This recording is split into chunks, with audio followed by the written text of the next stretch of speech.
Alors, une fois qu'on a fait ça, on a notre projet Parcoto Micro. Alors, n'hésitez pas, pour les camarades qui ont des difficultés sur Spring, à aller sur ChatGPT pour lui demander des explications sur votre projet. Hein. C'est-à-dire, vous pouvez aller sur SRC ici, vous pouvez aller sur Main, vous pouvez commencer par Entity, vous sélectionnez les entités et vous demandez à ChatGPT de vous expliquer une entity. Hein.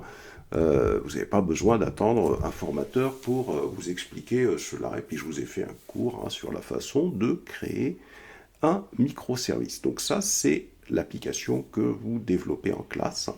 On va, cette application-là, vous voyez, donc là maintenant, qu'est-ce qu'on va faire? On va tout simplement faire terminal, new terminal. Et là, on se retrouve sur la machine vagrante dans le dossier Parcoto. Vous faites un ls, vous avez bien le projet. Alors, le plan UML, c'est un programme pour pouvoir générer des diagrammes UML à partir de votre application. Je n'ai pas utilisé, pour ceux qui souhaitent le faire, bah, vous pouvez rechercher comment on peut faire. Hein.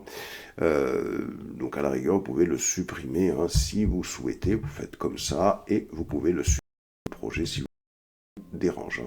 Hein. Alors peut-être pour le supprimer, faut-il encore que... Je vais le supprimer ici. Hein. Vous faites un RM et vous faites un PL, voilà. Vous faites un... Ah, il est protégé apparemment. Vous faites un sudo rm pl, voilà. Hop, voilà, c'est parfait. Il est supprimé. Alors, il y a une chose qui est importante, hein, quand vous faites un ls, vous voyez que mvnw n'a pas la permission d'écriture, d'exécution. Vous faites un sudo chmod et vous faites un plus x mvnw et vous validez. Ensuite, on va exécuter ce projet mvnw clean install -d skip test. Alors comme ça évite, si vous voulez, qu'il recherche une base de données. Il nous gère tout simplement, il va tout simplement nous créer le package hein, du projet. Alors, qu'est-ce qui se passe ici? Il faut aller voir hein, ce qui se passe. Hop, je fais ça. Il me dit build failure. Hop, je fais ça.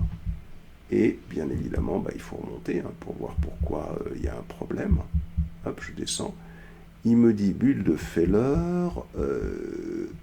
Cannot create resource on home vagrant Parcoto class.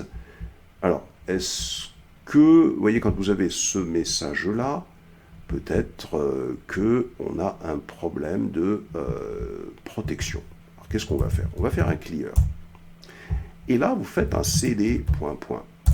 Et là, vous faites un sudo chmod -R 777 parc auto.